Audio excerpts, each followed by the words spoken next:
Halo, assalamualaikum warahmatullahi wabarakatuh. Kembali lagi di channel saya, Octavian Binjai Saputra. Nah, sebelum kita lanjut, saya akan memperkenalkan diri saya terlebih dahulu.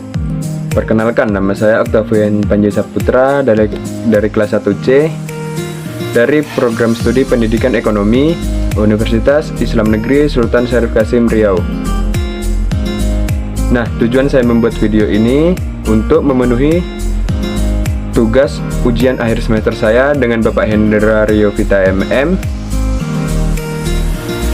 dengan mata kuliah pengantar ilmu ekonomi. Nah, daripada kita berpanjang lebar di sini, kita langsung saja masuk ke materi yang akan kita bahas. Enjoy for video. Assalamualaikum warahmatullahi wabarakatuh. Kembali lagi dengan saya Octavian Binjai Saputra. Nah, di sini kita akan membahas mengenai materi tentang pengangguran. Apa itu pengangguran, dampak dari pengangguran, dan upaya dalam menangani pengangguran. Yang pertama adalah pengertian pengangguran. Apa itu pengangguran? Pengangguran adalah istilah yang diberikan kepada orang yang tidak bekerja sama sekali atau orang yang sedang mencari pekerjaan. Pengangguran juga bisa diartikan sebagai situasi ketika seseorang tidak memiliki pekerjaan.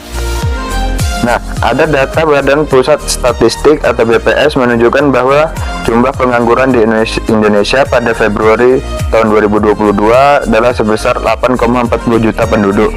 Dibandingkan jumlah pada Februari tahun lalu, maka angkanya menurun sekitar 350.000 lebih orang.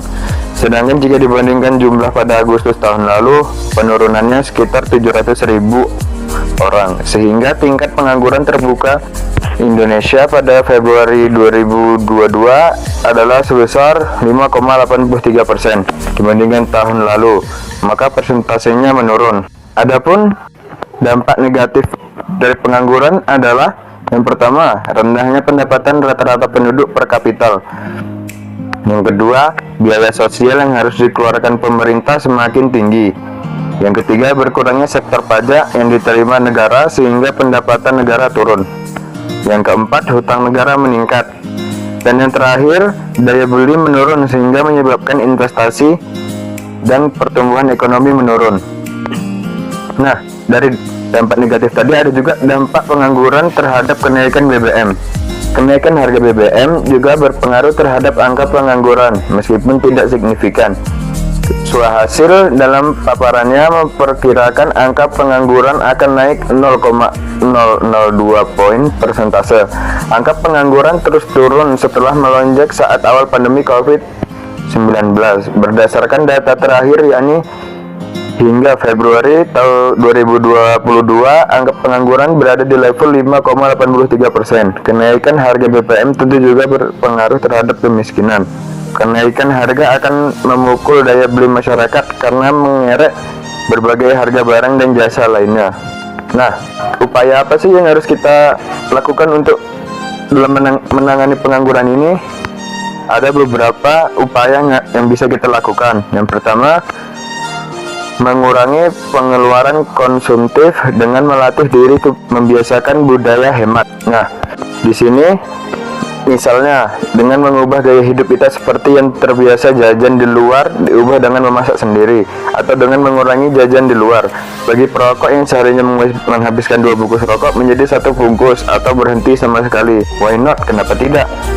Yang kedua, memaksimalkan jumlah penumpang dalam satu kendaraan. Nah, di sini bagi yang memiliki kendaraan atau mendapat fasilitas kendaraan bisa buat janjian pergi atau pulang kerja bersama-sama.